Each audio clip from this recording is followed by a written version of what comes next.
often think of cats as mysterious or aloof, but the truth is they're communicating almost constantly. The problem isn't their silence, it's that we're often deaf to their language. We're a verbal species, used to words and obvious gestures. Cats, on the other hand, live in a world of subtle body language, scent signals, and nuanced vocalizations that we can easily miss.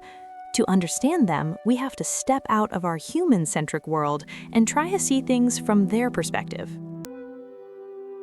The most famous cat sound, the meow, is a perfect example of this disconnect. It's a piece of communication that cats have almost exclusively developed for us. Kittens meow to get their mother's attention, but adult cats rarely meow at each other. They use hisses, growls, and chirps among themselves. When your adult cat meows at you, it's essentially reverting to kitten behavior. It's learned that humans, with our poor sense of smell and inability to read subtle ear twitches, respond to this particular sound. They are, in a very real sense, talking to us in what they perceive as our language, or at least the one we pay attention to.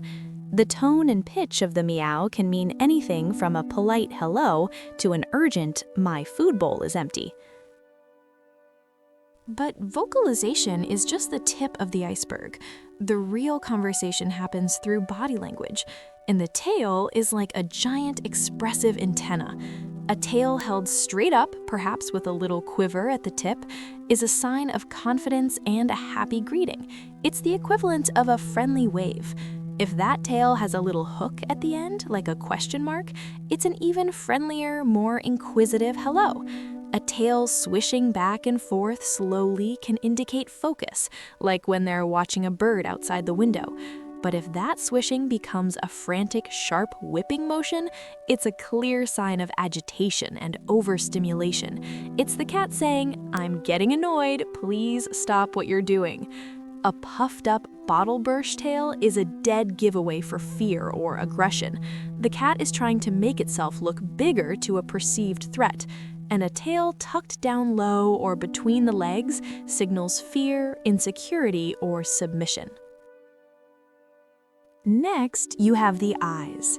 Staring is considered rude and threatening in the cat world. It's what a predator does before it pounces. This is why a shy cat will often approach the one person in the room who is ignoring them. That person is perceived as the least threatening.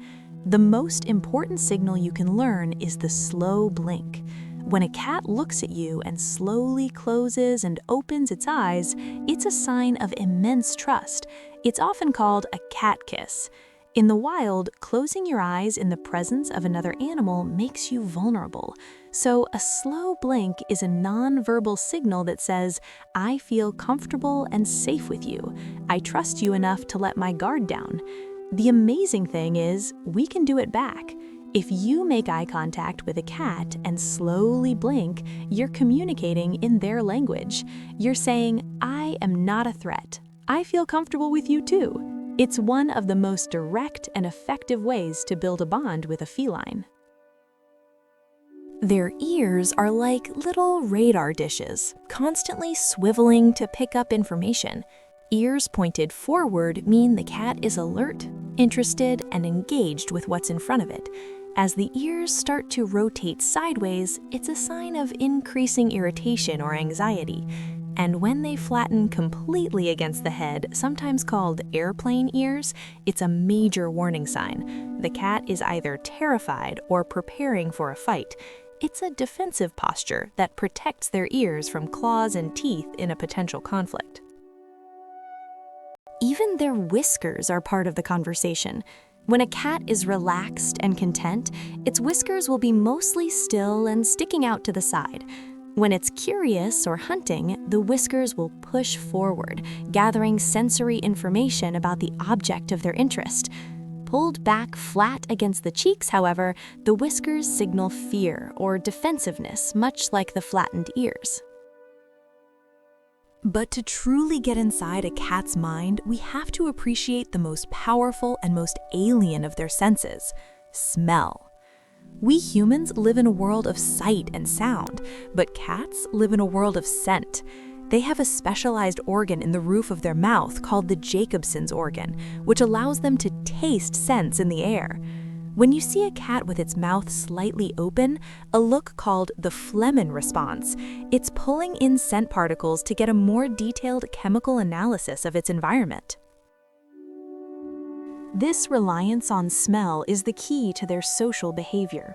Cats have scent glands all over their bodies, on their forehead, cheeks, chin, in their paws, and along their tail.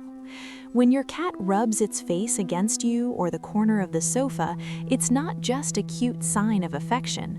This action, called bunting, is the cat depositing its unique pheromones onto you and its surroundings. It's a way of marking you as part of its family and its territory. It's creating a shared group scent, a chemical signature that says, "This is safe, this is mine, we belong together." It's a profound act of social bonding. Scratching is another multi-layered form of communication.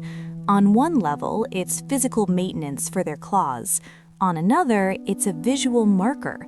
The long scratch marks on your chair are a signpost for other cats, saying, "A confident cat lives here." But most importantly, scratching deposits pheromones from the glands in their paws. So a scratch mark is both a visual and an olfactory business card left for others to read. This is why cats often choose to scratch prominent objects near doorways or in high-traffic areas of the home. They are updating their social media profile for everyone to see and smell. Once we understand these channels of communication, we can start to speak back in a way they understand. We can use the slow blink. We can avoid direct, prolonged eye contact. When we approach a cat, especially an unfamiliar one, we can present a single, relaxed finger at their nose level. This mimics the polite nose-to-nose greeting that cats use with each other. It's a low-threat way of saying hello and allowing them to get our scent. Our tone of voice matters immensely. Cats are extremely sensitive to sound. They might not understand the words, "You are a good kitty," but they absolutely understand the high-pitched, soft, gentle tone you use to say it. That tone is non-threatening. Conversely, a deep, loud, or angry voice can be terrifying as it mimics the growls of a predator or a rival. Perhaps the most important part of communicating is knowing when to stop. We have to learn to listen to their no. When a cat's tail starts to twitch, its ears turn sideways, or it simply gets up and walks away, it is setting a boundary.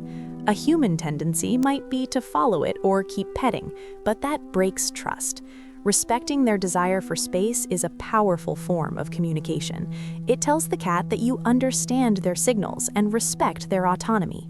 This, more than anything, builds a strong and lasting bond. This understanding also helps us debunk common myths, like the idea that cats are aloof or don't care about their owners. They're not aloof, they are just communicating in a more subtle, less needy way than a pack animal like a dog would. Their ancestor, the African wildcat, is a mostly solitary hunter. Their social structure is built around avoiding conflict and respecting territory, not constant interaction and cooperation. So their love is expressed not with slobbery kisses, but with a slow blink from across the room, a gentle headbutt against your leg, or the simple act of choosing to sit quietly in your presence. Even the purr is more complex than we assume. It's not just a sound of happiness. Cats also purr when they're in pain, stressed, or frightened. Vets often see injured cats purring. It's believed to be a self-soothing mechanism, a kind of internal mantra. Some research suggests the low frequency of a cat's purr, around 25 to 150 Hz, is in a range that can promote tissue and bone healing, so it might be a form of self-medication. It's also a signal of non-aggression. A purring cat is saying, "I am not a threat," which is useful when they're vulnerable or trying to appease a stronger animal. And then there's kneading, or making biscuits. This is a deeply ingrained behavior from kittenhood. A kitten kneads its mother's belly to stimulate milk flow, and that action is forever linked to feelings of comfort, safety, and reward. When an adult cat kneads on your lap, it's the ultimate compliment. It means they feel as safe and content with you as they did with their mother. They have regressed to a state of pure, blissful comfort, and they're including you in that moment. Ultimately, learning to communicate with a cat is an exercise in empathy. It requires us to quiet our own noisy, word-filled minds and pay attention to a much older, more subtle form of conversation. It's a language spoken in the flick of a tail, the angle of an ear, the slow closing of the eyes, and the invisible signals carried on the air. Once you start to notice these things, you realize your home is filled with chatter. The conversation is happening all the time. You just have to learn how to tune in.